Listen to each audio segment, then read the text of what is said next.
convirtiendo a los maestros y docentes en simples instructores que explican la forma más adecuada para llenar pruebas estandarizadas tipo ICFES, lo cual conduce a la plena instrumentalización del conocimiento. El modelo de educación instructiva en boga se mide por caprichosos rankings que salen en revistas de negocios, sin nunca cuestionar siquiera hechos tan vergonzantes como el que en la educación secundaria del país de a poco se ha ido suprimiendo la cátedra de historia. Según el informe de la Organización Internacional del Trabajo, en el reciente mes de enero, Colombia tiene el segundo mayor desempleo en la región, solo superado por Jamaica. En desempleo juvenil, Colombia se lleva el deshonroso primer lugar. Según datos del Departamento Administrativo Nacional de Estadística, el 17.2% de la juventud se encuentra desempleada, de un 58.3% que está en condiciones de trabajar, ignorándose en esta cifra el grueso número que engorda la informalidad y el rebusque en el país. La relación de la calidad de la educación con el desempleo presenta lecturas que pueden llegar a contradecirse, pero que alimentan el triste panorama nacional. El magno ejemplo de abogados manejando taxi es solo una expresión más de cómo se ha ido imponiendo un sistema productivo no acorde con los estudios que realizan los jóvenes colombianos. El auge de las carreras técnicas y tecnológicas de garaje coinciden con la declaración del ex rector de la Universidad Nacional, Marco Palacios, quien afirmaba que, abro comillas, quizás estamos enseñando demasiado, entregando profesionales que quizás superan las expectativas del mercado, cierro comillas, en un país donde tristemente se ha impuesto el falso dogma de que nuestra suerte nacional está sujeta a la inversión extranjera. La mano de obra barata terminará siendo inmensamente conveniente a los intereses de estas multinacionales. Más cuando el 90% de esta inversión extranjera se concentra en el sector minero, con sus desastrosas consecuencias sociales, económicas y ambientales. Una educación de paupérrima calidad, como la que actualmente se imparte en Colombia, asegura paupérrimos salarios. Hacemos claridad que no estamos en contra de la educación técnica y tecnológica. Es más, consideramos que este es un elemento importante del desarrollo económico, mientras ésta sea puesta al servicio y al interés de la nación, contrario a lo que ha venido sucediendo en instituciones como el SENA. En innumerables ocasiones se denunció cómo la reforma a la educación que promovía el gobierno de Juan Manuel Santos era una imposición más del Tratado de Libre Comercio con Estados Unidos. Igualmente, se manifestó cómo la excelencia académica se vería afectada por la universidad con ánimo de lucro. La tendencia neoliberal en Colombia durante los últimos años ha sido la de convertir a la universidad colombiana en un centro empresarial, diseñado para satisfacer las necesidades de las compañías extranjeras, en vez de formar profesionales en áreas que contribuyan a un genuino e integral desarrollo de la nación. Casos emblemáticos como el de la Universidad Sanitas, que forma médicos express en 4 años para desempeñar su actividad laboral en las tristemente célebres EPS, o el de la Universidad Chevrolet para taxistas, son una palpable demostración que la educación está puesta al servicio de los intereses privados, siempre en busca de mano de obra barata, sin reparar en la excelencia académica que termina siendo costosa. Es por esto que, como propuesta fundamental para asegurar la excelencia de la educación en las universidades colombianas, como lo dice el programa mínimo del movimiento estudiantil colombiano, está en el respeto y garantías para que la comunidad académica pueda desarrollar de manera óptima su ejercicio académico. Para esto es necesario que haya un aumento gradual de profesores de planta, de tiempo completo y dedicación exclusiva a la docencia. Asimismo, como lo es el respeto a las garantías para la libertad de cátedra en todas las universidades, pretensión que se complementa con la abolición de la estandarización de contenidos, política que se materializa con pruebas tipo Saber Pro y con los procesos de acreditación institucional. Se debe promover la investigación con cátedras de epistemología en todas las carreras, teniendo en cuenta que esta investigación debe ser acorde con el desarrollo profesional y a las necesidades de la sociedad. La universidad, como espacio democrático, incluyente y de construcción, debe integrar dentro de sus planes de estudio cátedras sobre problemáticas sociales, no necesariamente ligadas al fin profesional de la carrera, sino que busquen solucionar las insuficiencias de la sociedad. Finalmente, y a pesar de ser estudiante de universidad privada, consideramos que como paso fundamental para un aseguramiento rotundo de la excelencia en la educación está el aumento de cobertura en educación superior sobre la base de una financiación adecuada a la universidad pública, siendo el Estado el garante del nuevo derecho fundamental que será la educación. La universidad colombiana debe estar ligada a las necesidades más sentidas del pueblo colombiano y al desarrollo y progreso de su mercado interno. Por tanto, su actividad académica e investigativa estará a su servicio. Esto implica que la universidad pública debe discutir y adoptar un nuevo modelo pedagógico que afronte, discuta y genere las alternativas con respecto a las problemáticas sociales, económicas y medioambientales que afronta el país. Vincula a los grupos étnicos y culturales que componen la nación colombiana. Entendemos que la extensión universitaria hace parte integral del quehacer académico de la universidad, motivo por el cual éste debe responder a las prioridades y necesidades del pueblo colombiano. Igualmente, el nuevo modelo de educación colombiano deberá responder a los intereses soberanos de nuestra nación. Deberá ser científico en sus contenidos y métodos, basándose en lo más avanzado de la ciencia y la técnica, erradicando todo espíritu dogmático y de superficialidad. Y deberá ser democrático en su orientación, materializando una mayor participación de los estudiantes y profesores en la dirección de las instituciones, respetando toda confluencia de pensamiento que se presente en su interior, sean estas expresiones culturales, políticas o sociales. A modo de conclusión, desde la Mesa Amplia Estudiantil Unilibrista Sede Bosque Popular, consideramos que la educación en su conjunto está mal, y como tal debe reconstruirse en su totalidad. Llámese esta preescolar, primaria, secundaria, media y superior. También hacemos el llamado a referirnos al término de excelencia académica y no calidad, entendiéndose este segundo como una noción que surge para el servicio del mercado y que a lo largo del tiempo se ha pretendido adaptar a la escuela. Por una educación para un país con soberanía, democracia y paz, Mesa Amplia Nacional Estudiantil.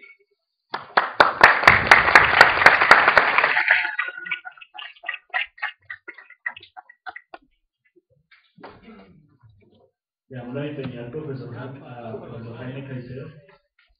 Es un placer para nosotros como Universidad Libre tenerlo en nuestras instalaciones.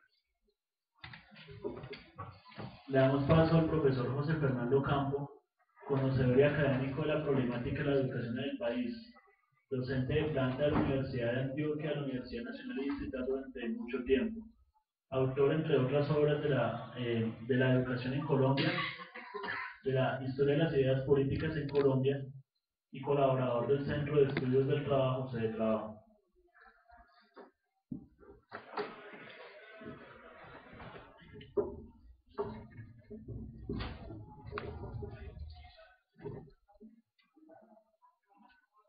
Todavía buenos días. Considero que estamos en un momento histórico supremamente estratégico e importante, que es este movimiento estudiantil que tiene que definir el futuro de la educación superior, de la educación universitaria en Colombia. Yo señalo 3 momentos históricos del movimiento estudiantil colombiano. Hay muchos en detalle, pero yo quiero señalar, voy a mirar aquí, a ver cómo señalo fundamentalmente 3. El movimiento estudiantil contra el gobierno de Rafael Reyes, 1909. ¿Qué fue ese movimiento? Ese movimiento derrocó el gobierno de Reyes, porque Reyes había firmado un tratado de entrega de Panamá a Estados Unidos. Fue el tratado Cortés-Ruth. Nosotros perdimos a Panamá después de 20 años de lucha y lo entregaron personajes históricos que tienen que ver algo con esta universidad. Rafael Uribe Uribe. Uribe firmó el tratado, Uribe. Sí, Urrutia Thompson. Uribe se entregó a Estados Unidos en la Conferencia Panamericana de 1906, cuando señala, a 3 años del robo de Panamá, cuando señala que Estados Unidos, con estas palabras, porque no se me olvidan, se hizo amar irresistiblemente a uno de sus peores enemigos. Así termina su informe al gobierno de Colombia. Y Uribe es el negociador del tratado Urrutia-Thompson.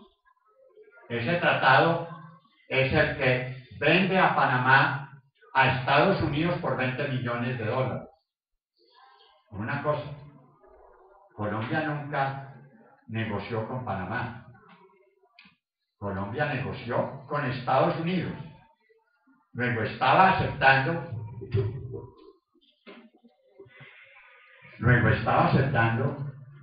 que Estados Unidos se había robado Panamá. Entonces, los estudiantes tumban a Reyes porque Reyes intentó entregar a Panamá. Realmente, Colombia no acepta el robo de Panamá sino hasta 1920 y solamente firma un tratado con Panamá hasta 1924.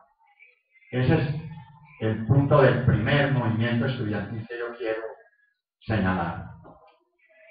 El segundo es el movimiento del 71.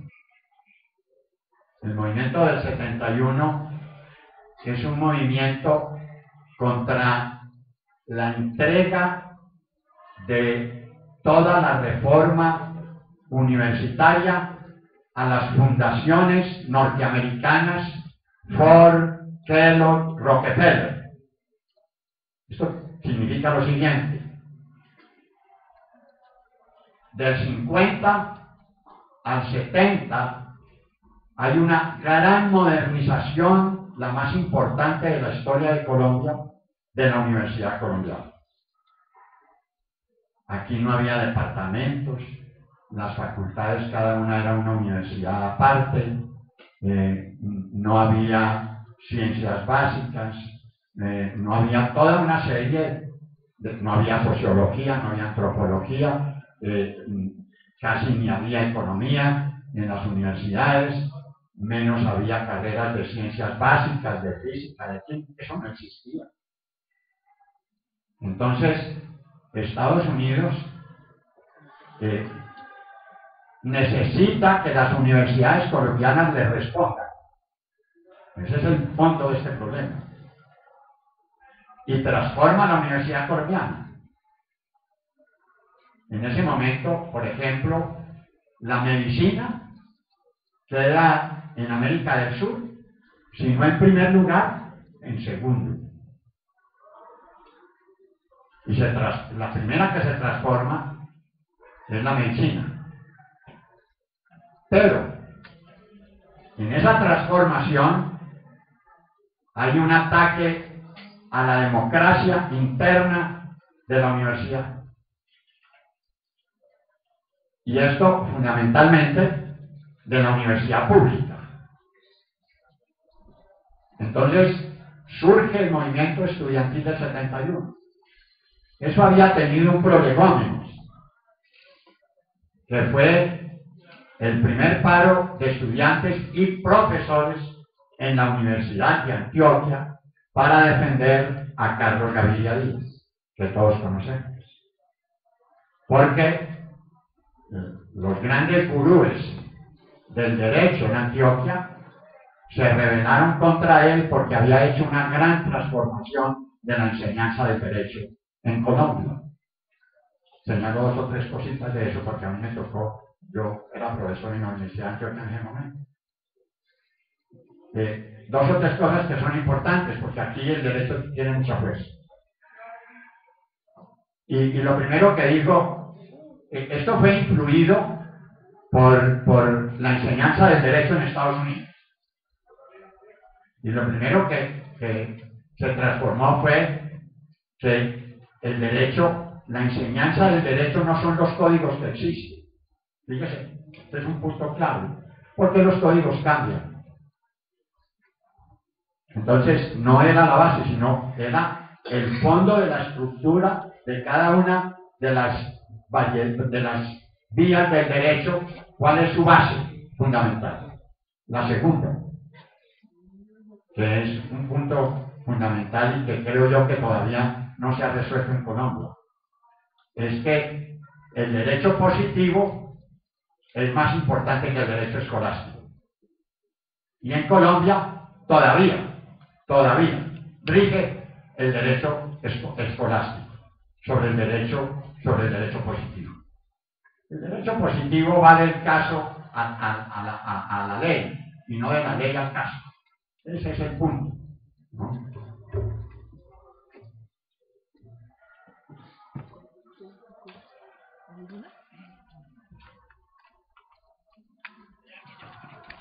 Gaviria hizo un gran esfuerzo para que se transformara la enseñanza del derecho y la estructura del derecho en Colombia. Yo no sé qué tanto logró.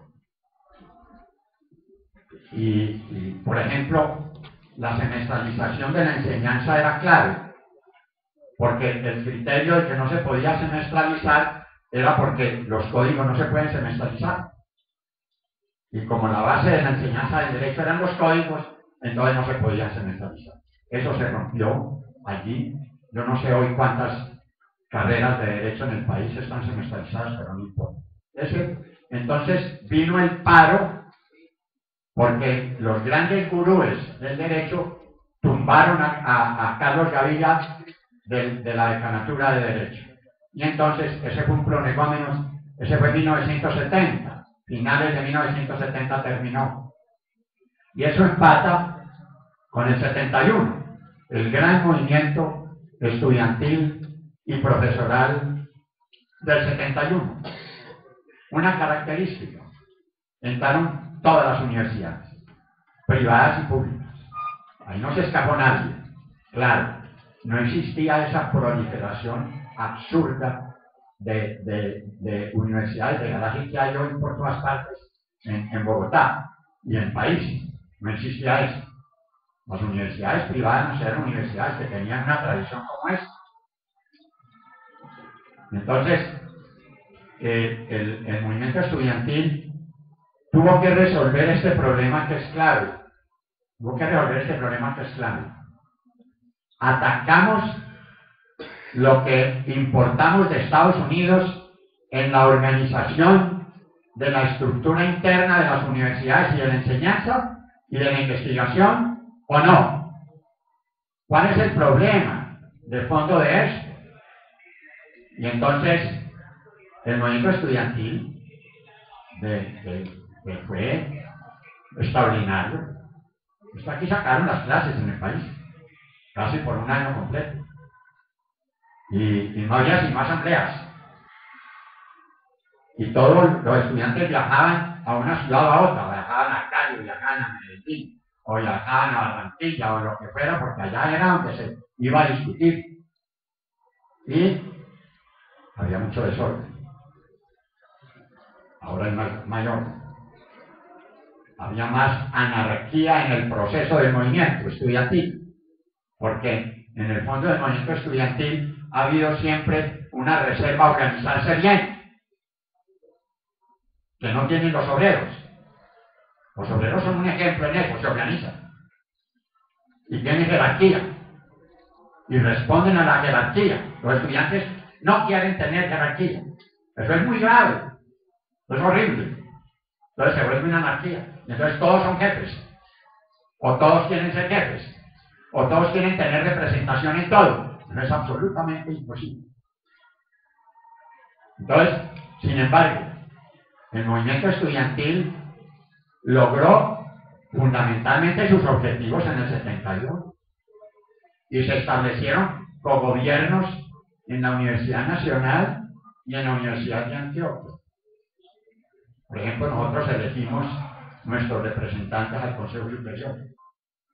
Pero allí hubo un problema grave. Es que el Consejo Superior elegido tenía que resolver todos los problemas de la universidad.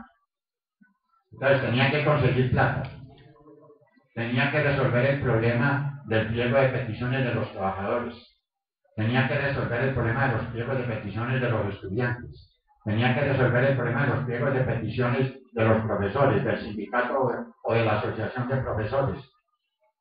Eso no le toca ni a los profesores ni a los estudiantes. No le toca. Entonces, eso se volvió un lío. De todas maneras, al poco, ¿qué pasó? El gobierno no resistió que hubiera cogobierno en las universidades y se tomó la Universidad Nacional, se tomó la Universidad de Antioquia, nos echaron a muchos. Sí. Por ejemplo, a todo el departamento de Ciencias Sociales de la Universidad de Antioquia nos echaron. La facultad, el departamento de Ciencias Sociales de la Universidad Javeriana lo cerraron. La facultad de Agronomía de la Nacional la cerraron. Solamente se vino a abrir casi 10 años después. No fue cualquier cosa. El derecho no lo cerraron en ninguna parte porque no se atrevieron a cerrarlo. Es muy difícil, bueno, lo que sea. Entonces, este segundo movimiento logró lo siguiente. Históricamente fue un éxito, fue un triunfo. ¿Por qué? Porque se fueron todas las fundaciones gringas, todas, y no quedó ninguna. Dejaron de tener su influencia en las universidades. Las universidades dejaron de recibir dólares de estas fundaciones. Es decir, hubo como una especie de reconquista de la soberanía en el terreno de la educación universitaria en Colombia. Claro, en la Universidad de los Andes no se logró que siguiera dirigiendo las fundaciones americanas la Universidad de los Andes. Pero de todas maneras, en el estudiantado de la Universidad de los Andes salió grupos de profesionales o que fueron expulsados o que se salieron o que tomaron otro rumbo, que cambiaron su visión del mundo, del país y de todo. Voy a poner un ejemplo. De ahí salió el teatro libre. De ese movimiento, salió el teatro libre. Y los dirigentes del teatro libre salieron de ahí. Pues, vino una verdadera transformación, ¿ves?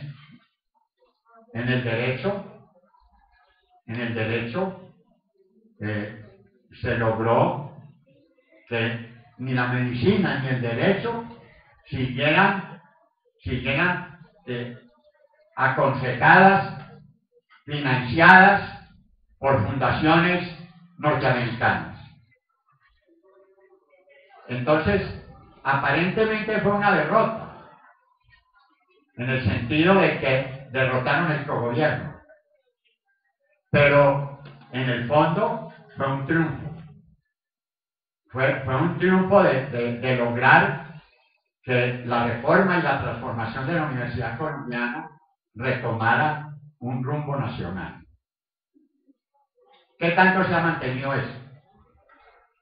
Entonces vienen dos elementos claves. Y dos elementos claves que tienen que ver con lo que Estados Unidos se ha propuesto para la educación superior de América Latina. No es solamente para Colombia.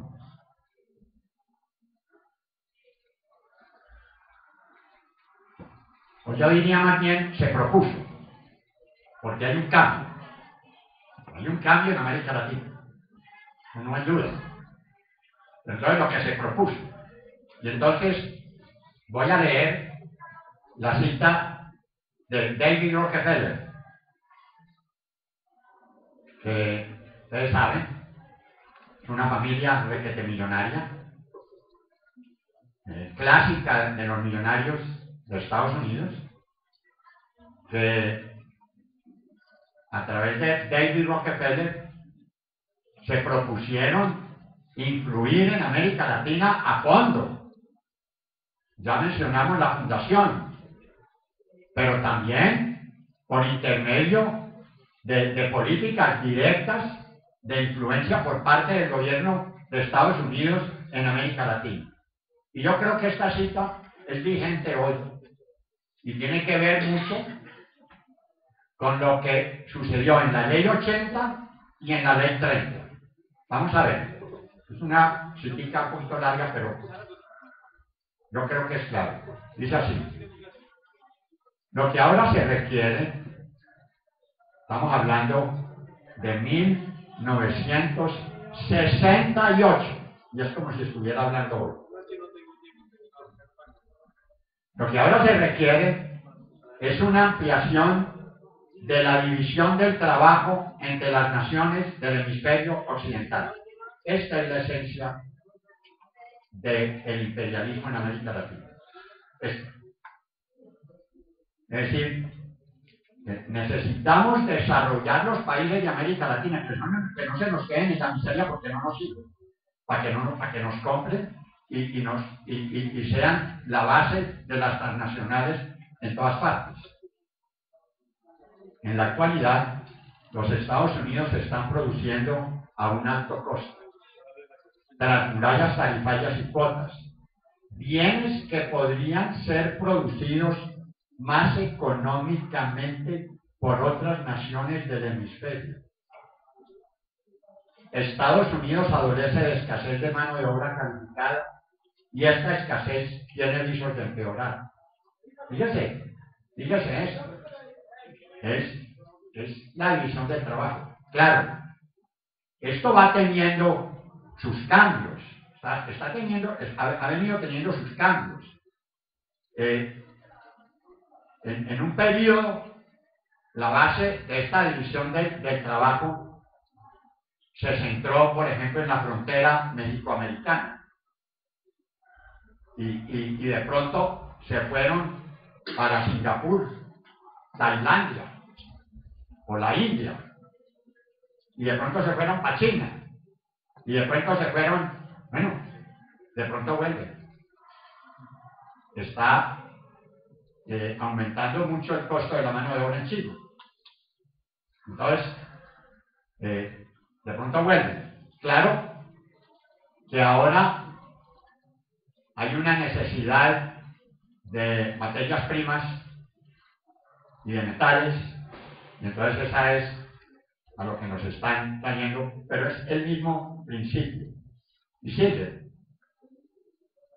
La productividad nacional de Estados Unidos sería mejorada desplazando obreros y capital de las industrias protegidas a industrias donde la tecnología avanzada y la inversión intensiva de capital permita a los Estados Unidos pagar altos salarios y aún permanecer competitivo en los mercados mundiales.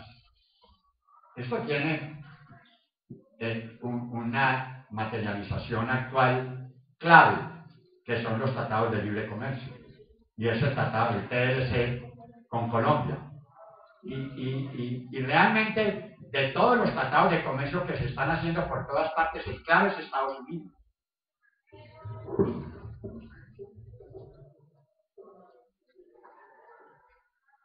Los bienes que los Estados Unidos producen ahora ineficientemente serían importados, principalmente de los países menos desarrollados. Claro. Los consumidores, por ejemplo, estas cosas se producen en China, ya ni en Japón, no, todo está producido en China. Pero como va a subir, está subiendo tanto la mano de obra, tiene que buscar otra forma. Los consumidores se beneficiarían a través de menores precios. Los trabajadores recibirían salarios más altos y el beneficio sobre el capital sería mayor. Los países menos desarrollados también se beneficiarían. Con abundante oferta de mano de obra y niveles salariales muy por debajo de los vigentes en Estados Unidos, ellos podrían exportar alimentos procesados, textiles, calzado, confecciones y otras mercancías livianas, así como carne y otros productos agrícolas. Es nuestra historia. Ese es el resumen de nuestra historia contemporánea. Y Rockefeller la está escribiendo aquí. Y termino. Estas naciones entonces se convertirían en mejores compradores de los productos de alta tecnología de los Estados Unidos. ¿No es ese el TLC? Así es. Y con la crisis de Estados Unidos, pero entonces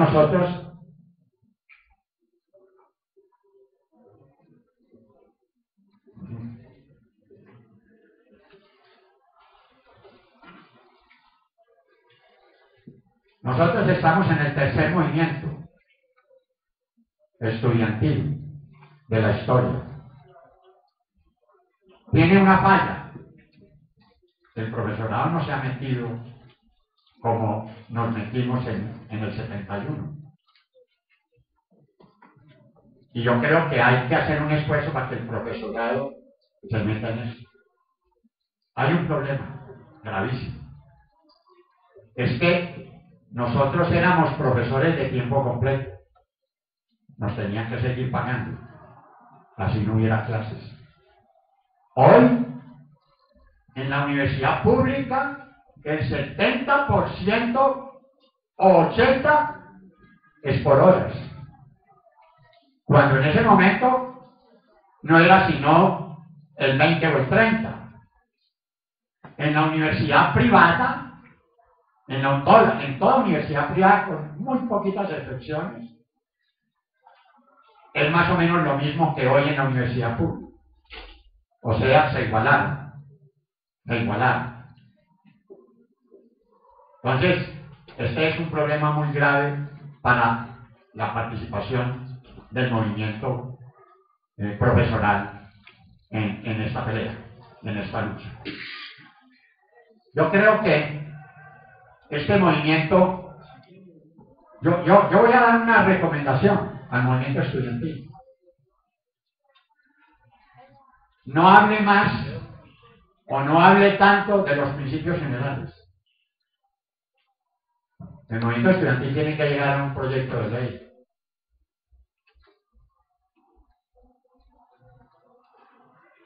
Tiene que llegar a un proyecto de ley. Y si no llega a un proyecto de ley, ¿qué va a negociar con el gobierno? Tiene que hacer un proyecto de ley. Eso no es fácil. Porque tiene que resolver puntos concretos. La universidad colombiana tiene que ser de alto nivel científico. Toda. Privada y pública. Tiene que tener autonomía. Pero autonomía académica. No la autonomía financiera que plantea el gobierno. Tiene que servir a la investigación científica y tecnológica. Tiene que servir a la producción nacional. Tiene que aprovechar el desarrollo mundial en todos sus aspectos.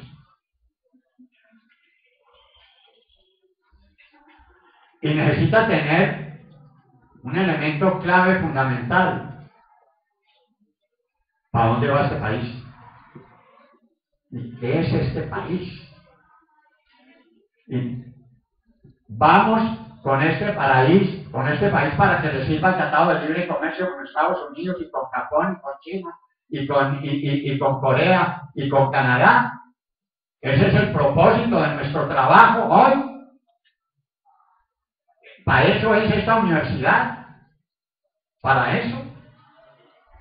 Y cada carrera tiene que examinar su papel frente a eso. Y yo voy a terminar simplemente con esto.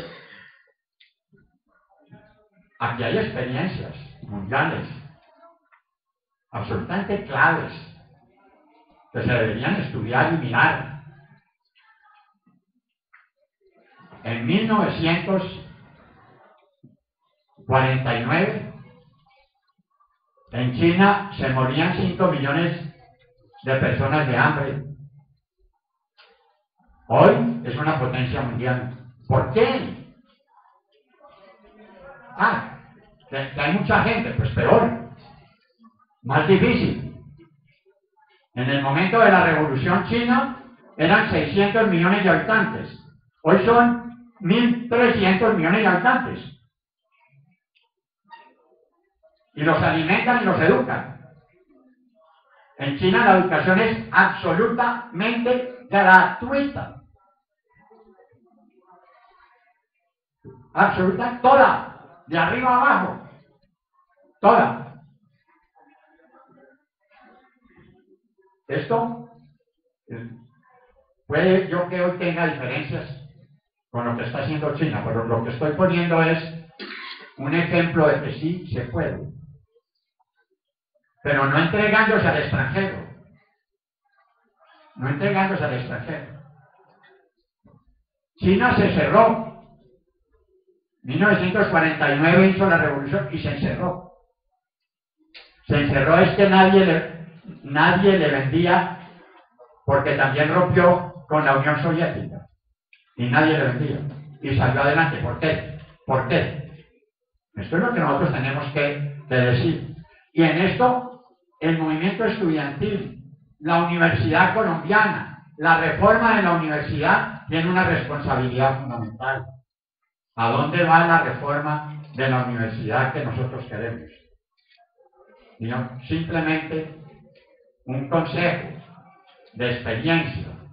A mí me tocó el estatuto docente del magisterio negociarlo con el gobierno. Me tocó negociar la Ley General de Educación con el gobierno. Me tocó negociar el Fondo de Prestaciones del Magisterio con el gobierno, con distintos. Y por unos horribles. El estatuto lo negociamos con uno de los gobiernos más horribles, el de Turbay Ayala. Y este gobierno de Santos es un gobierno que tiene mucha mayor claridad imperialista que el gobierno de Uribe.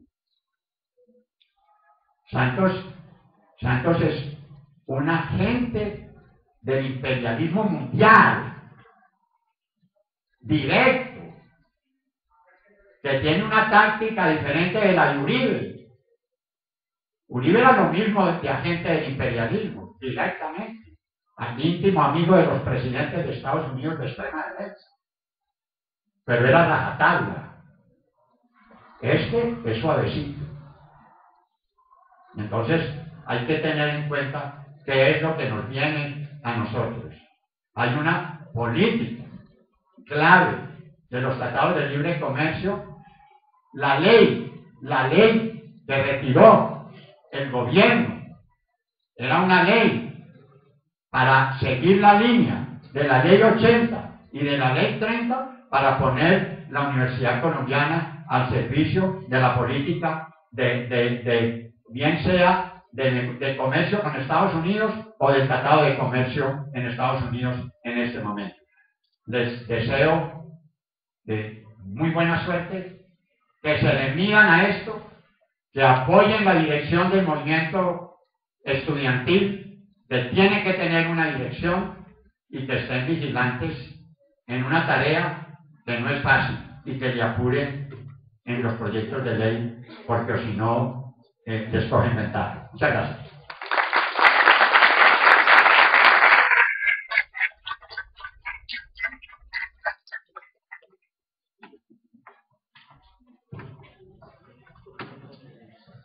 Especial agradecimiento al profesor José Fernando Campo por su compañía el día de hoy.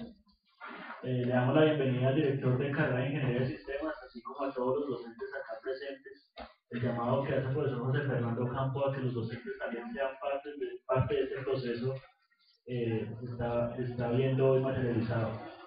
Le damos paso al profesor Jaime Caicedo, docente de la Universidad Nacional, doctor en Ciencias Filosóficas y magíster en temas económicos y políticos.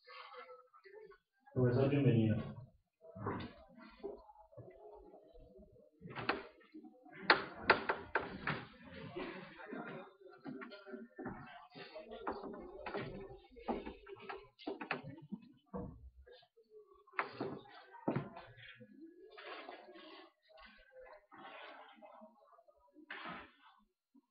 Mil gracias por la invitación. Buenas tardes.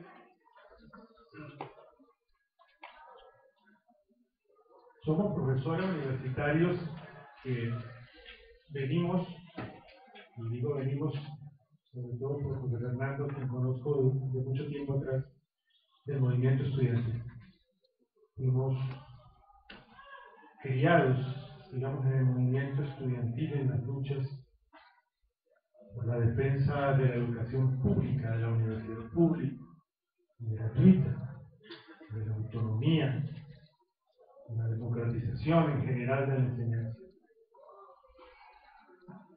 Creo que lo importante de un panel como este es tratar de ubicar lo que yo llamaría los instrumentos, las herramientas útiles para pensar la condición estudiantil, la condición profesoral, la condición de los trabajadores de la enseñanza, desde el punto de vista de las luchas que están planteadas en este momento en nuestro país, desde luego, los grandes avances que el movimiento estudiantil puso, especialmente el año pasado, sobre el tapete, están naturalmente en el debate actual con el gobierno y con la política del régimen.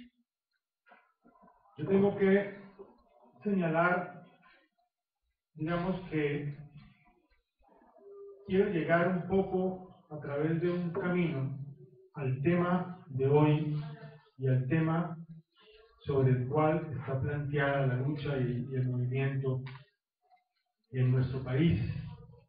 Y no solamente, diría yo, en nuestro país. Yo creo que nosotros tenemos que partir de que este movimiento de hoy, el de ahora, se inscribe en las condiciones de una crisis mundial del sistema capitalista, de sus formas económicas y sus formas institucionales de funcionamiento. Esa crisis capitalista mundial ha recorrido en los últimos 4 o 5 años unos espacios mundiales.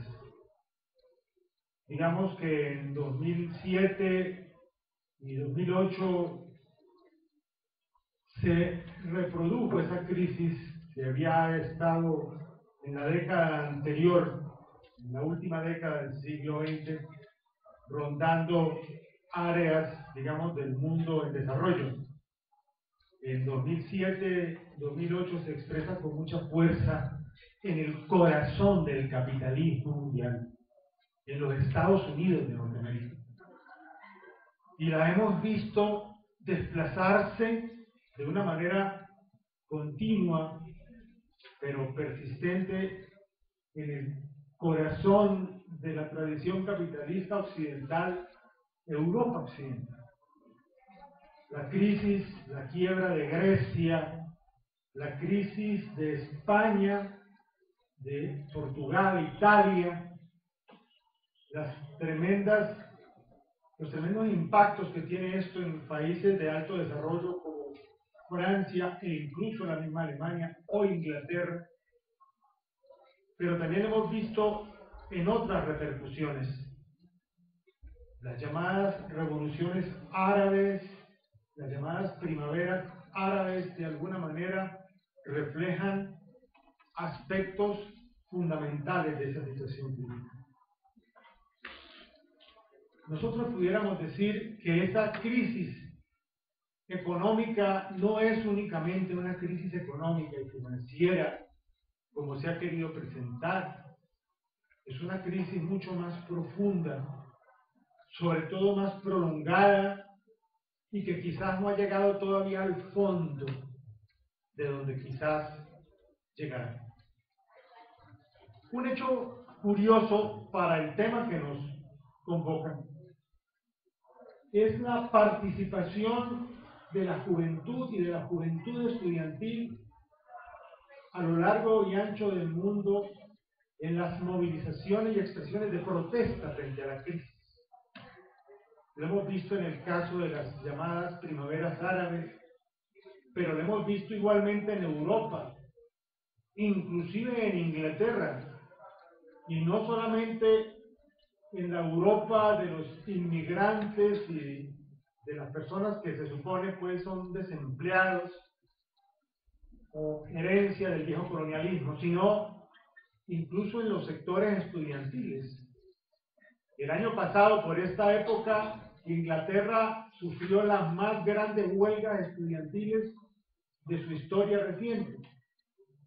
Y hemos visto movilizaciones inmensas en Portugal, en España, frente al tema concreto de la educación. Se está traduciendo algo que a nuestro modo de ver, compañeras y compañeros, tiene una repercusión mundial. Porque esas mismas expresiones de protesta juvenil y estudiantil las hemos visto en América Latina y las hemos visto particularmente en casos como Chile, con un desarrollo y una profundidad bastante notorias, pero las hemos visto también entre nosotros en Colombia, con las movilizaciones estudiantiles del año anterior y los procesos de lucha de organización que hoy en día la MANE condensa, digamos, desde el punto de vista del direccionamiento de una lucha. Yo diría, y creo que no estamos lejos de la realidad, de que a esa crisis capitalista mundial está correspondiendo igualmente una crisis profunda del aparato ideológico escolar capitalista, tal como ha sido construido, tal como ha sido consolidado, como ha sido institucionalizado a lo largo, por lo menos, de los 2 últimos siglos. Y me parece que esto es una reflexión que nos debe llevar a pensar, digamos, más allá de lo puramente inmediato, más allá de lo puramente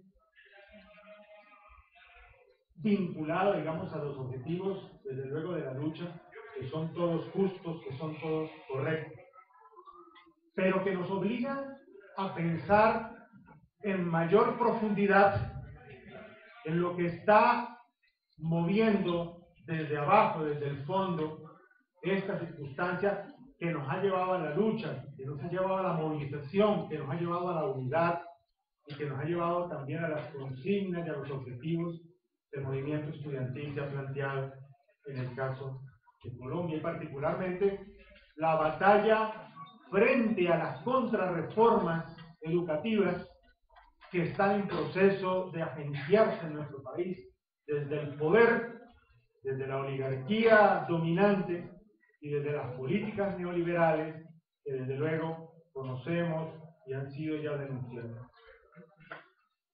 Por eso me parece muy importante en este aspecto intentar ahondar un poco en el aspecto, en el punto relativo a lo que pudiéramos llamar el tema en debate, que es el tema de la mercantilización del conocimiento, como un elemento central de las contrarreformas en camino por parte del sistema político y del régimen político en Colombia.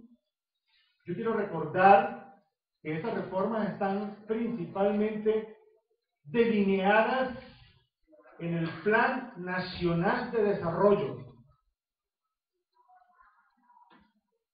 2011, 2015, 2010, 2014 de este gobierno, y que por lo tanto constituyen como el telón de fondo de todos los manejos y de todos los intentos de contemporizar o de hacer ajustes, digamos, a la Ley 30 y a todo lo que con ella se implica. Nosotros sabemos, compañeros, que la esencia de ese plan de desarrollo y de la implicación para la educación superior, para la educación universitaria pública, parte desde luego del concepto neoliberal, por más, es decir, de cambio y de reforma del Estado, las políticas de empresarización del Estado, la idea del corporate state norteamericano, que en el caso nuestro ha sido, digamos, un proceso de privatización, si se quiere, del Estado y de las políticas públicas y de los instrumentos del ejercicio de las políticas públicas. Esa empresarización del Estado hace que las políticas públicas y los productos de la actividad pública, y en el caso de la educación, de los productos en términos de conocimientos, de enseñanza y de investigación, tiendan a ser medidos por los imperativos que imponen los clientes en términos de calidad y novedad de esos productos. Y los clientes tienden cada vez más a ser, en este contexto, justamente los empresarios y los empleadores que están a la expectativa del tipo de formaciones y del tipo de conocimientos que pueden ser útiles.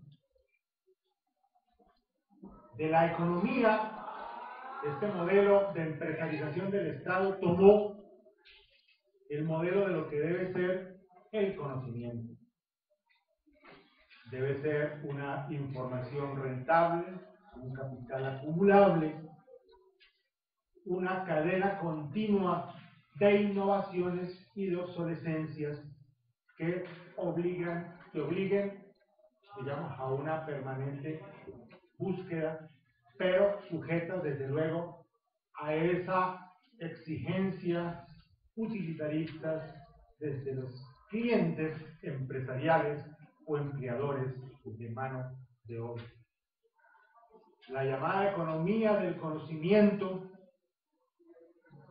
solo la llamada economía del conocimiento tal como la plantea este modelo, no considera pertinente el conocimiento, sino solo cuando tiene un valor económico de mercado. Por eso, en la mirada, digamos, que uno puede desarrollar desde la visión de la economía política clásica, en este caso la visión de Marx, el conocimiento como valor de uso, es decir, como un valor primordial, que no necesariamente es algo mercantil, ni algo que se compra o se vende, o algo que tenga una valoración puramente comercial, sino el conocimiento por la necesidad del conocimiento y de la verdad en función, digamos, del desarrollo de los seres humanos y de la sociedad y de sus condiciones de vida dignas. Ese valor de uso en el mundo de la mercancía, decía Marx, solo se produce, solo es querido, solo es deseado en la medida en que ese valor de uso es el sustrato material, el soporte del valor de cambio, es decir, de la mercancía. Esto es, digamos, simplemente el efecto de una situación social, de un sistema económico y social, del sistema capitalista, que tiende cada vez más a convertir, por lo tanto, el conocimiento en esa mercancía como una necesidad de su propio desarrollo y de su propio sostenimiento. Por eso en el capitalismo llamado capitalismo del conocimiento, que algunos llaman eufemísticamente la sociedad del conocimiento, capitalismo del conocimiento. El conocimiento per se no gusta, no es lo deseable, solo gusta ese conocimiento con la condición de que sea el soporte o el medio de una ganancia económica. Por eso la famosa frase de Marcos Palacio que se trajo aquí al comienzo, el compañero que intervino por la mano, de que estamos enseñando demasiado en la universidad pública es exactamente la traducción de esa lógica de la empresarización de la educación pública y particularmente de los conceptos privatizadores de la universidad pública y del conocimiento. Por eso, nosotros lo que estamos señalando en la crítica de fondo de las condiciones de la reforma es que la organización de las instituciones de la enseñanza y de la investigación están cada vez más sometidas a la lógica del mercado y que se está imponiendo por esa misma vía, digamos, una forma de medir como mercancía el conocimiento, la investigación. En la práctica, aquí hay un tema que me parece muy importante poder entender. No necesita un conocimiento convertirse en una mercancía que uno la pueda meter en una bolsa, llevarla para una parte o venderla en un supermercado. No necesita ser transformada en una verdadera mercancía para recibir la forma de una mercancía y ser tratada como una mercancía. Esa forma mercancía del conocimiento se expresa particularmente a través de los procedimientos de evaluación y orientación, a través de las normas cuantitativas impuestas en las sucesivas reformas de la educación superior y que han sido presentadas como la forma de racionalización de la educación superior. Todo el sistema de los créditos, todo el sistema incluso de la semestralización, el sistema de organización basado en los promedios ponderados, etcétera, etcétera, de los ECAES y todas las distintas formas, o las evaluaciones a las propias instituciones educativas para ser reguladas o para ser actualizadas, digamos, en su regulación desde el punto de vista de sus capacidades competitivas.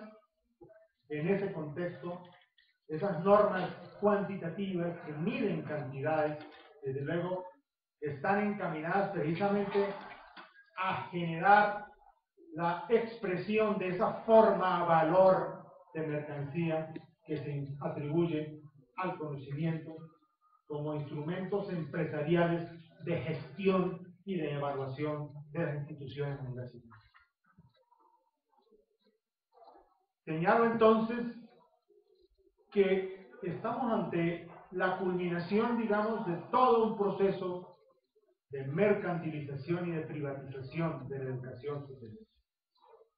La tesis de Sarmiento, Angulo y Santos: no hay que disociar a los responsables ideológicos y desde el poder financiero, Sarmiento, Angulo, y desde el poder económico y socios, además ahora que Sarmiento, Angulo se ha hecho dueño del periódico El Tiempo y de toda la cadena de dominio ideológico, informativo y periodístico y televisivo que ello implica.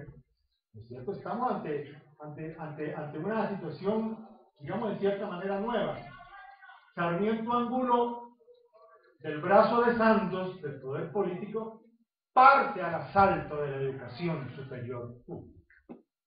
En el caso de la Universidad Nacional, dice que nos regaló un edificio inteligente para la Facultad de Ingeniería, donde todo esto se convirtió en un gran aparente agradecimiento a la generosidad, pero inmediatamente le clavó a la Universidad Nacional un crédito por 127.000 millones de pesos, que naturalmente implica un endeudamiento de largo plazo con sus entidades financieras controladas por él, pero además, como digo, de la mano de Santos, el Plan Nacional de Desarrollo, la propuesta de educación superior pública con ánimo de lucro. Culminación del proyecto empresarial, culminación y cumbre del sistema educativo que está en crisis a nivel mundial, como si fuera la mayor innovación para nuestro país, para la juventud, para el futuro de Colombia. Yo creo que estamos ante un hecho verdaderamente paradójico. Se nos erige y se nos construye a contrapelo de la voluntad del movimiento estudiantil y de los movimientos universitarios, un esquema de organización educativa que está justamente cuestionado y muriendo a nivel mundial. Yo creo que esto es una paradoja sobre la cual debemos pensar y construir las opciones de futuro.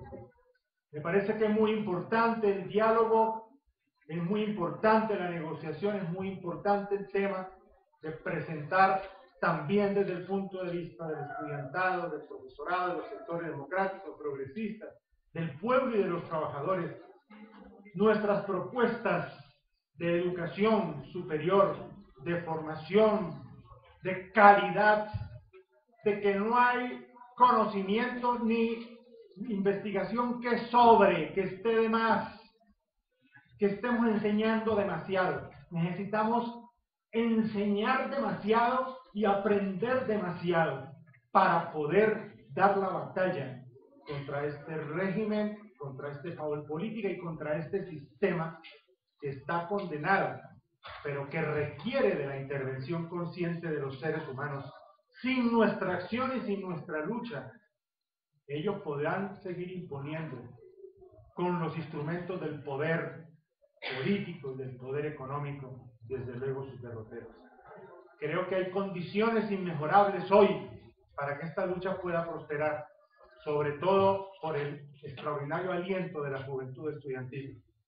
Y nosotros, los que estamos ya mayorcitos y que hemos trajinado esta lucha a lo largo de nuestra vida, pues vemos con optimismo y con entusiasmo la acción, la tarea y sobre todo el enamoramiento que ustedes le han puesto a la lucha por esa educación que no es utópica, que es posible, es conquistable con el esfuerzo, la unidad y la lucha. Muchas gracias.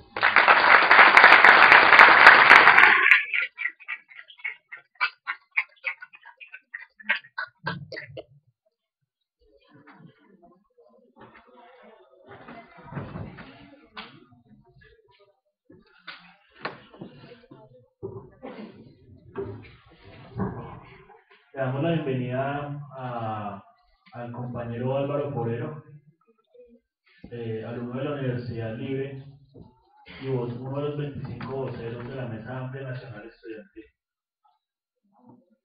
Le damos paso a la intervención del profesor Marco Fidel Zambrano, sociólogo de la Universidad Nacional, magíster en Sociología y docente de la Cátedra de Educación y Comunidad de nuestra universidad.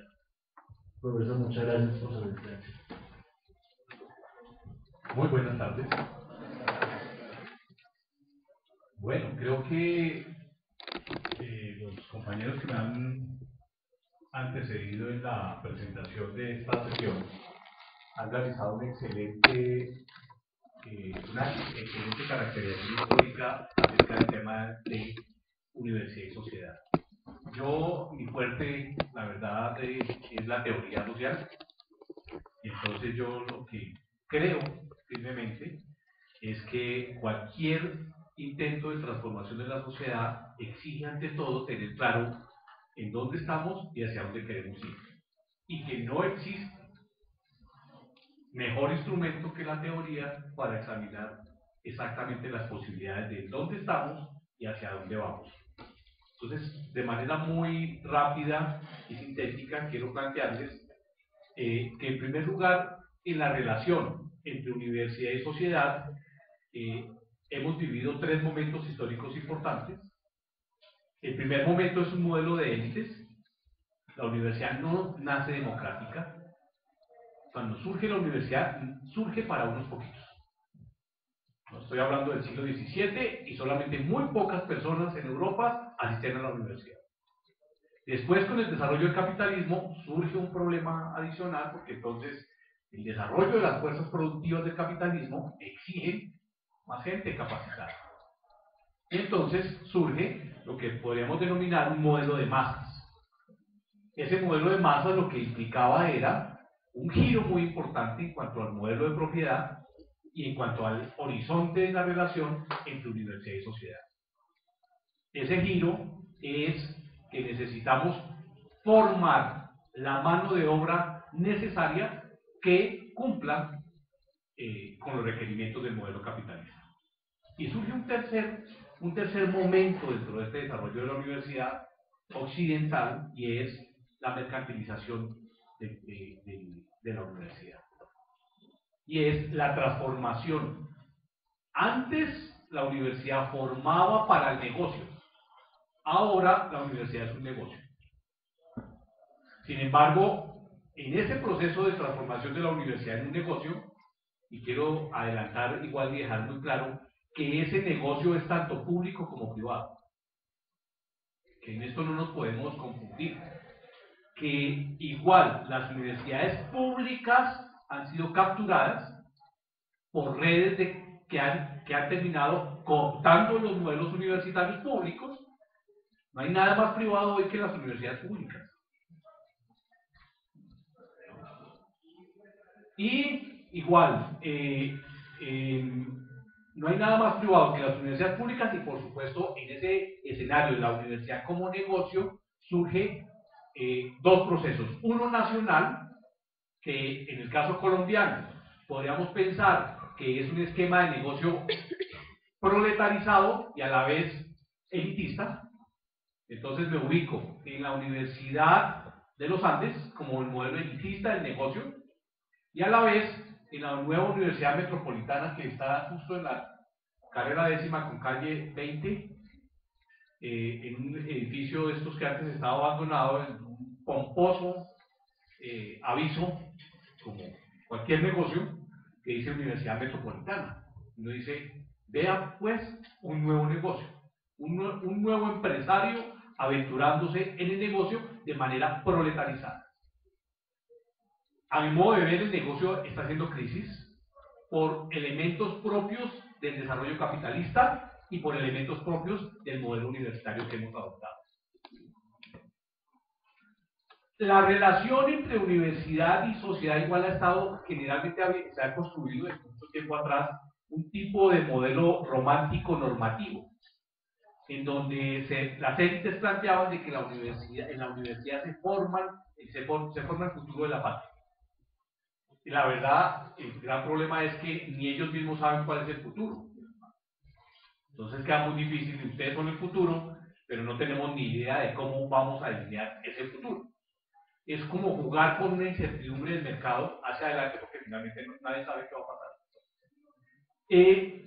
Y ese discurso normativo romántico ha estado asociado a la idea de progreso y a la idea de la ciencia y la técnica como elementos centrales del desarrollo capitalista. Esa idea del progreso entonces se choca de frente con el fracaso tanto de la estructura social colombiana como del propio modelo capitalista por el cual hemos optado. Entonces ya no nos queda tan claro que la universidad cumpla de manera cabal con la formación de las nuevas generaciones para el futuro de la patria y para el progreso del modelo económico. Ese discurso normativo generalmente se enfrenta a una situación real. ¿Y cuál es la situación real? Pues la que hemos vivido nosotros, la que vivieron mis compañeros de panel y las que están viviendo ustedes. En primer lugar, un desempleo estructural, y es que estamos sacando gente que no está teniendo empleo, que se demora más o menos 2 o 3 años para su primer empleo, y que cuando lo contratan le dicen 700.000 pesos y ese por bien servido, y en 2 o 3 años de experiencia le subimos a 1.200.000. Ese es un tema de desempleo estructural que es muy difícil de superar teniendo en cuenta las condiciones de desarrollo capitalista colombiano. Tema 2, un trabajo precario, mucho taxista profesional, mucho médico conduciendo taxi. Tema 3 de esa situación real que atañe a la universidad, que es muy delicada, a mi modo de ver, es la inexistencia de espacios plurales de construcción de verdad. En términos Foucaultianos, ¿a qué me estoy refiriendo? Me estoy refiriendo a que la universidad, curiosamente, uno no encuentra ni los estudios, ni la gente, ni las aproximaciones para explicar qué nos está pasando como sociedad. No hay nada más pobre que las publicaciones universitarias en términos de conocimiento. Y volvemos, y eso me hace acordar entonces de que estamos pidiéndole mucho a ese modelo de universidad, porque es que no se nos puede olvidar que la Universidad de París vetó a Hobbes, vetó a Rousseau, vetó a Voltaire, ¿sabes? Diciendo que eran unos herejes, que eran unos tipos, unos charlatanes. Y entonces vuelvo y miro a la Universidad Colombiana del siglo XXI y me encuentro con que existe una pobreza estructural en cuanto a la caracterización de qué está pasando con nuestra sociedad, de qué tipo de sociedad estamos construyendo. Vean ustedes el caso de las revistas indexadas. El caso de las revistas indexadas es un chiste en este país. Y es que una universidad arma una revista indexada y dice, se nombran unos árbitros. Y tengan en cuenta que esta revista rechaza el 80% de los artículos que se le presentan. Uno dice, su porcentaje es muy alto en cuanto, y uno mira lo que está publicando, generalmente son las mismas conocimientos un tanto escolásticos del siglo XVII que no nos permiten entender en qué país estamos viviendo. Este tema es muy delicado para que atañe a su modelo de formación, porque ustedes tampoco están siendo formados en el manejo adecuado de construcción de modelos de verdad. Generalmente los artículos críticos son desechados, generalmente los artículos que molestan a determinados sectores de la sociedad son desechados, no son publicados por las llamadas revistas indexadas. Eso implica, asimismo, un alejamiento de la universidad de los problemas de la sociedad. No hay nada más alejado de los problemas que vive la gente de afuera que el modelo universitario que hemos construido. Y, por último, en esa situación real, una transformación de la educación en un negocio. Negocio que tiene dos implicaciones complicadas. Negación del pensamiento del espíritu crítico en la universidad. La verdad, es un tipo de burocracia académica que cumple un pensum, y aquí si sale el pensum todo está bien. ¿Cuánto aprendieron ustedes? Eso la verdad importa un poco menos. Y un tema de proletarización de los docentes, que también es muy delicado y que afecta lo anterior. Y es que la verdad tengo que registrar que la mayor parte de los docentes viven en función de cómo se integran al modelo capitalista, o por lo menos cómo le sobreviven, ¿no? Que pensamiento crítico, que régimen de verdad, que esto, ¿sabe qué? Discúlpenme, yo tengo que dictar para sobrevivir y llevar la leche a la casa, yo tengo que dictar clase en 3 universidades, y yo no me voy a poner a pelear con la cuchara, no tengo que presentar problemas, yo mejor me normalizo y me autocensuro y soy del montón, punto. Así piensa la mayor parte de los maestros, tanto públicos, ojo, como privados. Porque, insisto, esa distinción desde el punto de vista teórico entre público y privado puede estar seriamente cuestionada. Esta es la situación real que pienso que el movimiento debe registrar y sopesar con un mayor detenimiento de las implicaciones para lo que se tiene que proponer. Tercer elemento, cuando a mí me preguntan, bueno, ¿y qué pasa con universidad y sociedad? ¿Cómo lo enfrento desde un punto de vista teórico? Y entonces cuando me llamó Juan David y me llama Jimena y me dice, profe, algunos elementos para este esfuerzo que venimos haciendo, yo les digo, ok, yo pensaría que desde el punto de vista teórico debemos pensar la relación entre universidad y sociedad como una relación entre estructuras incrustadas. Miércoles, un solle teórico.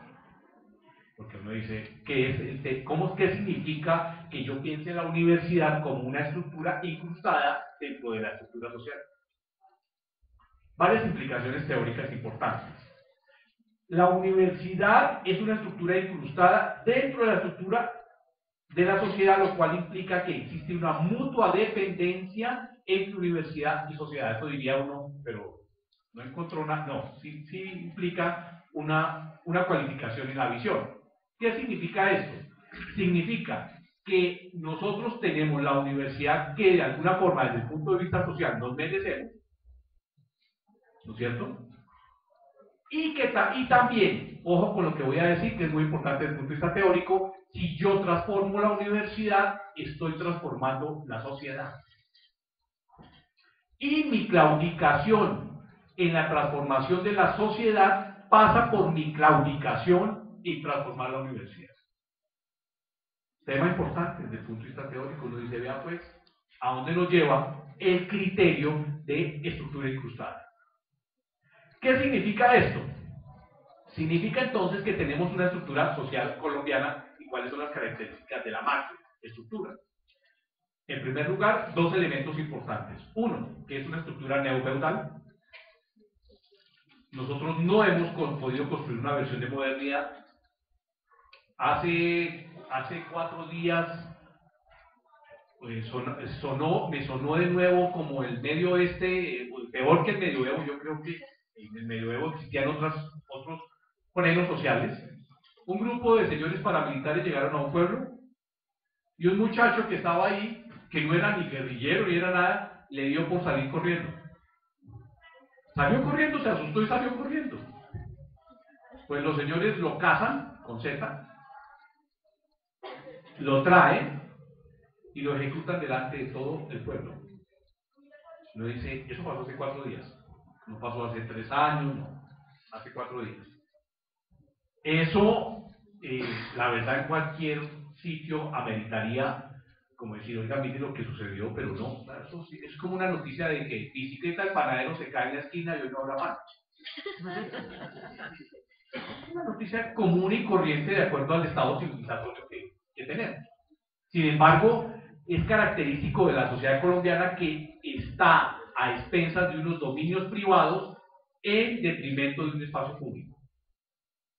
Son unos señores neofeudales que controlan la tierra en los campos, pero que igual controlan el transporte, la energía, la salud, cantidad de cosas, y que cuestionarían seriamente nuestra categorización de sociedad moderna. Pienso que desde el punto de vista sociológico no clasificamos como una sociedad moderna, somos una sociedad neofeudal. Eso tiene una implicación política muy fuerte, y es que somos una sociedad fracasada. Como sociedad viable, como sociedad democrática y como sociedad civilizada. Podemos seguir viviendo aquí los 40 millones de colombianos matándonos los unos a los otros todo el tiempo, pero que nos cataloguemos como sociedad moderna, civilizada, la verdad es bastante difícil. Eso en cuanto a la estructura social, la macroestructura. ¿Qué implicaciones tiene eso? Que somos tenemos una estructura social desigual, excluyente, autoritaria e irracional, pobre, aislada y deficitaria de espacios de reconocimiento. Ahora que la moda de la filosofía moral es el tema del reconocimiento, pues aquí sí que hemos vivido en el desprecio. La forma en que se construyó la nacionalidad colombiana no fue con el reconocimiento. El primer gesto fue el desprecio por la indiamenta, el desprecio por los negros, incluso los mestizos. No había nada más sospechoso que el mestizo, ¿no? Porque es un tipo ahí cruzado y como medio igualado. Entonces, en ese proceso, ¿no?, de estructura social, por supuesto no tenemos espacios de reconocimiento. ¿Qué implicaciones tiene la estructura social a la pequeña estructura universitaria? Pues por supuesto, como es una estructura incrustada que tiene correspondencia, entonces tenemos un sistema estratificado, tenemos educación para ricos y educación para miserables, con un gran problema: el sistema universitario no puede corregir ni la exclusión social. Salió un artículo hace unos 6 meses, los pobres de los Andes. Y dice, ¿qué pasó aquí? Yo lo intuía y yo se lo había dicho a varios papás que me decían, no, yo sí me mato todos los días trabajando para matricular a mi hijo en los Andes. Entonces me di cuenta, por supuesto con el artículo del señor Alejandro Gaviria, que decía, hallazgo: los muchachos pobres que entran a los Andes, cuando salen, terminan desempleados. no sirve entrar a los Andes, porque no tienen las vinculaciones del establecimiento para decir, por favor, Andrés, tú que estudiaste conmigo, dame empleo. ¿No? Al propio compañero. Eso aplica también para la gran cantidad de profesores de universidades públicas que enviaron a sus hijos a los Andes. Enseñamos en la universidad pública, pero nuestros hijos estudian en los Andes. Tamaño, voto de confianza en el sistema en el cual los mismos profesores trabajan. Tema 2, tenemos una de las tasas de matrícula más bajas de América Latina. Seguimos siendo una sociedad profundamente elitista dentro del acceso a la educación superior. Tema 3, en cuanto a lo autoritario e irracional, tenemos unos modelos terriblemente restringidos de verdad. No hay nada más mediocre que las publicaciones colombianas para mostrar la realidad colombiana. Tema 4, tenemos lo que les mencionaba, una educación para pobres y otras para ricos. Tenemos una sociedad aislada que se expresa en ¿qué? Las pruebas internacionales en las cuales hemos participado, generalmente ocupamos el honroso antepenúltimo lugar. PISA, TIMSS, la verdad estamos, es como una sonda Marte diciendo, aló Colombia, ¿quién vive allá? ¿Qué piensan? Y uno dice, perdón, siempre en el último lugar, bastante complicado. O sea, porque somos profundamente aislados. Mucha gente, por ejemplo, que estudia aquí, generalmente termina sirviendo las mesas allá, con título a bordo. Y uno dice, ¿por qué no? Es que ¿usted vio esto? No sé en dónde estudió. Porque tenemos la forma en que se construyen los planes de estudio aquí son bastante provinciales. He tenido muchos compañeros en la vida universitaria que dicen, no, es que le construí a un amigo 7 programas porque fundó una universidad. Entonces le hizo 7 programas, a ver, enfermería, agronomía. Y uno dice, perdón, usted es ingeniero agrónomo, médico, filósofo, brujo, todo esto siempre. Chamán.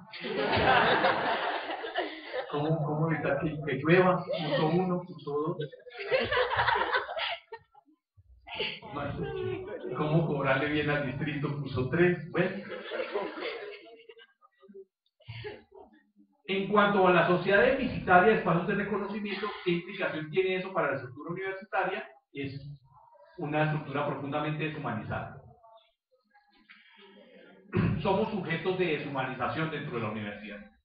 No nos reconocen. Siempre yo seré Zambrano, código 41260604, Juan Carlos. Profesor Juan Carlos, compañero mío de la universidad. Juan Carlos Pacheco, código 420409. Pero ¿qué piensa Juan Carlos o qué piensa Marco frente a la sociología o frente a la sociedad? La verdad, no nos interesa.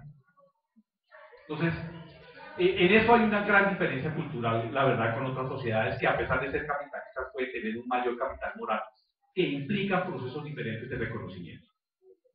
Todo eso nos lleva ¿a qué? A la crisis de la universidad. Por supuesto, en una estructura social que es como un gran barco hundido en medio de un charco, pues ¿qué universidad podríamos esperar?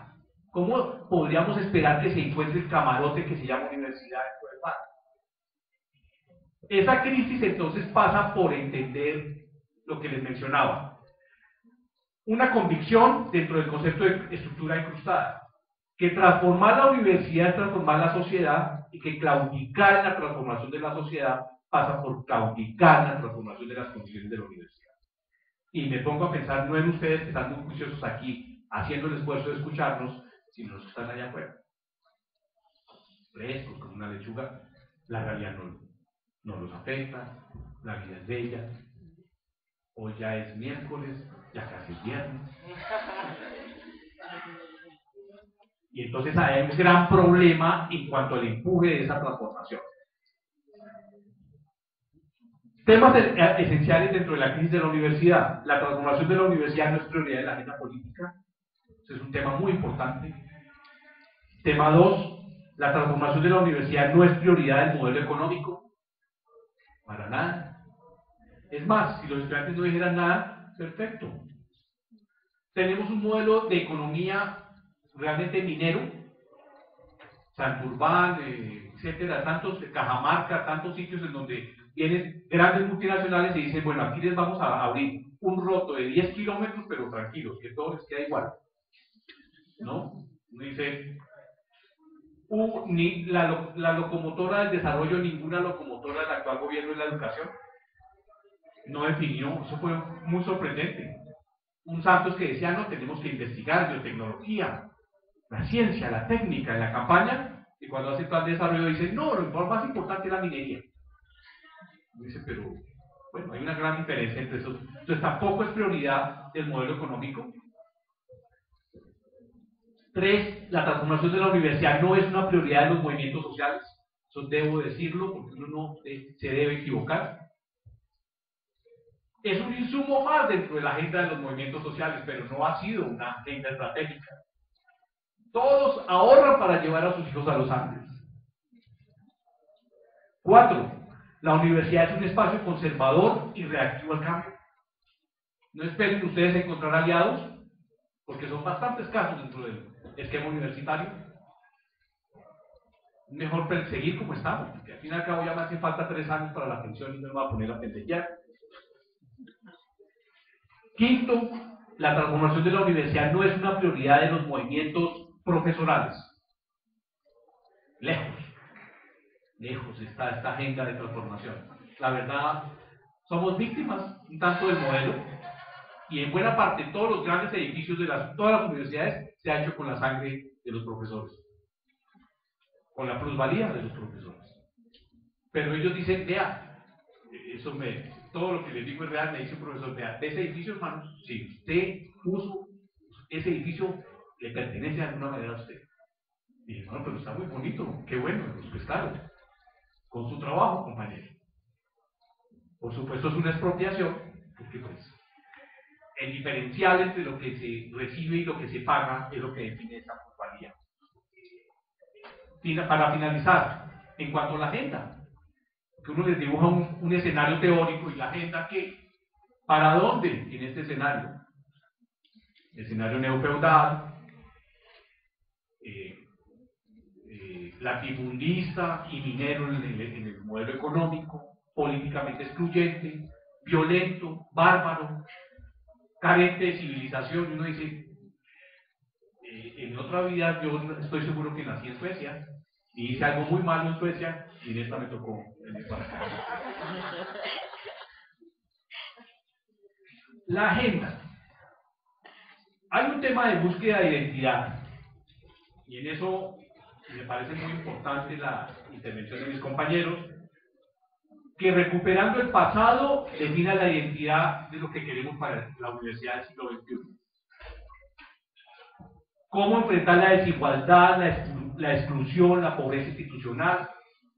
Y pensé mucho en la Declaración de Bolonia, 1999 Europa, que definió una agenda interesante para Europa, si bien es cierto con implicaciones neoliberales importantes, pero igual interesante.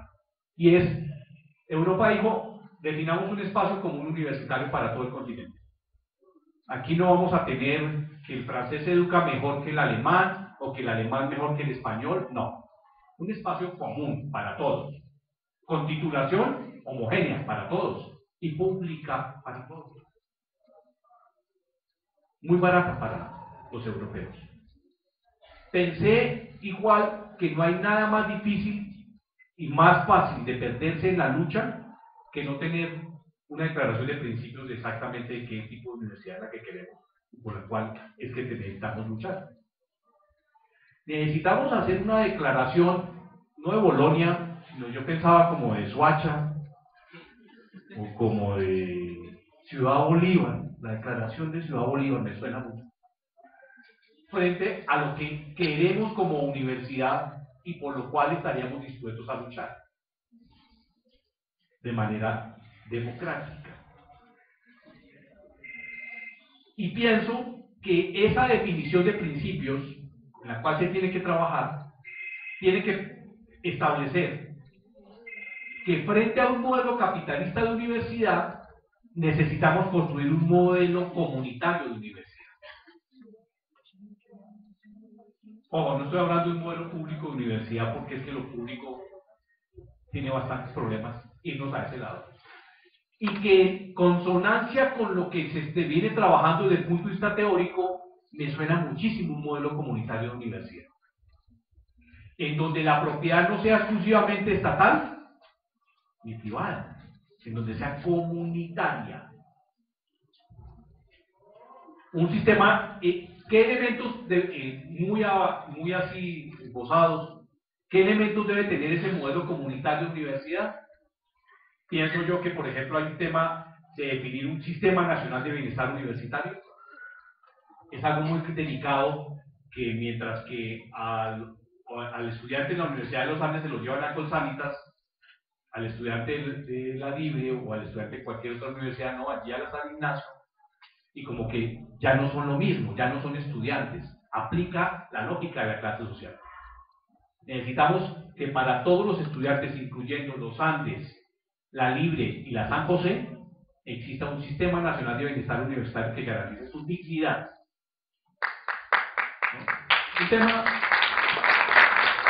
Este tema, por supuesto, es para trabajar, para esbozarlo, pero si ustedes suman, restan, multiplican y dividen, económicamente es viable. Necesitamos construir eso, en segundo lugar, espacios comunes entre universidades. Y es que si uno es de una universidad, pues no puede irse a la otra. Es algo muy triste que, por ejemplo, en Bogotá, la pedagógica, la nacional y la distrital casi ni se miden, ¿no? Porque entonces la nacional diga, no, disculpen, no nos afecte nuestro sistema de acreditación. Y la pedagógica, no, es que nosotros queremos otra cosa. Y la distrital sí que es menos peor, politizada, acabada, robada. Y entonces, finalmente, se pierde la posibilidad de un espacio común entre universidades. Que rompa la clase social, ¿no? Que diga, yo quiero tomar un curso de historia del arte en los Andes, perdón, yo soy de la San José o soy de la Libre, ¿puedo? ¿Y me lo reconocen? Sí puedo, sí claro, puede. Pague, hay otro elemento para definir, ¿no? Entonces el sistema común entre universidades. Tercer elemento de la agenda, capacidades estratégicas para superar la exclusión. Hay un tema de bilingüismo que es gravísimo, y el bilingüismo se convirtió en el nuevo elemento para discriminar a la gente. Solamente en el 2005, una estadística que es muy importante, en el 2005, solamente el 1% de los estudiantes de América Latina salieron a estudiar afuera. El 1% de un continente. Y en eso es muy importante el tema del idioma. Y es que le dicen, ¿habla inglés? No, sale. Pero no se trata de dejarnos que nos dejen la carga de que no nos enseñaron inglés a nosotros, porque todos terminan corriendo al Colombo americano los sábados. No se trata de eso. Se trata de que definamos unas agendas territoriales para enfrentar eso en forma colectiva, en donde estudiemos desde las 3 de la mañana hasta las 6 de la mañana 3 horas diarias inglés. Ustedes dirán, profe, pero eso es muy temprano. Yo les digo, para los estudiantes de la India, no. En la India los muchachos, para prepararse a lo que es el ICFES aquí, durante 2 años se levantan a las 3 de la mañana, para no afectar su estudio. Entonces, es también un poquito más de esfuerzo. Y hay otro tema que es de intercambio global. Y es que se convirtió en un nuevo elemento de discriminación la doble titulación. Entonces, sencillo, yo hago 5 semestres en una universidad, en la Sabana, y al 6º semestre me voy para Macquarie University en Australia. Y en Macquarie, entonces estudio los otros 2 años y medio y obtengo título de la Sabana y de Macquarie. Y puedo ejercer aquí y allá. Ese tema del intercambio es una cosa monstruosa de discriminación. Porque es que es muy complicado que mientras un estudiante va a Macquarie, yo no haya salido de Bogotá. Eso es. Entonces, ahí necesitamos mecanismos para equilibrar, ¿no? Mecanismos para compensar la desigualdad. Cuando les hablo de espacio común, igual necesitaremos pensar en un sistema nacional y territorial público de educación de tercer ciclo, que por ejemplo integre distrital, pedagógica, nacional, pero más allá, Antioquia, Uís, Córdoba, que nos sentimos como de territorios independientes, ¿no? Y eso nos mata como nación. Y va en contravía de un espíritu de lo que debería ser un modelo de universidad comunitaria. Para finalizar, en cuanto a la universidad como negocio, por supuesto, hay un tema de que, y les digo que en eso tenemos que tener muy claro que el negocio es público y privado, y que lo público ha sido capturado, y que a la vez se otorgan las licencias a lo privado bajo la misma filosofía de la encomienda. Yo, Fernando VII, en virtud de mi poder real, os otorgo para que fundéis una universidad. Como se os dé la gana, no me interesa. Quien entra allá, tampoco.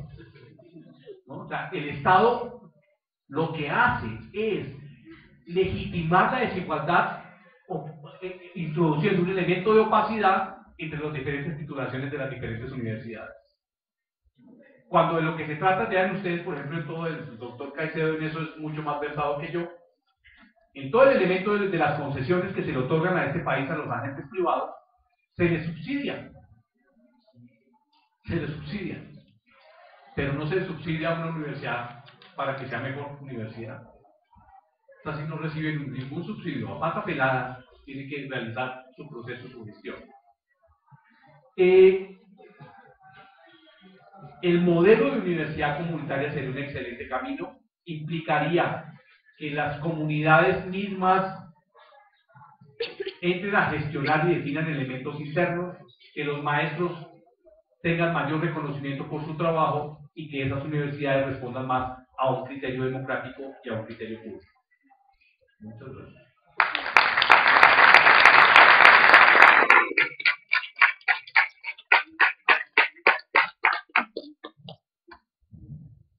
Muchas gracias al profesor Marco Pidel. Finalmente le damos espacio al vocero de la Libre en la Mesa Amplia Nacional Estudiantil, a Álvaro Forero, alumno de la Facultad de Derecho. Igual rogamos que a las personas que no se han inscrito en la lista nos hagan el favor de hacer que se inscriban. Estaremos enviándoles una relatoría del evento con el fin pues, de que se tenga una mayor integración entre la mesa y el estudiantado.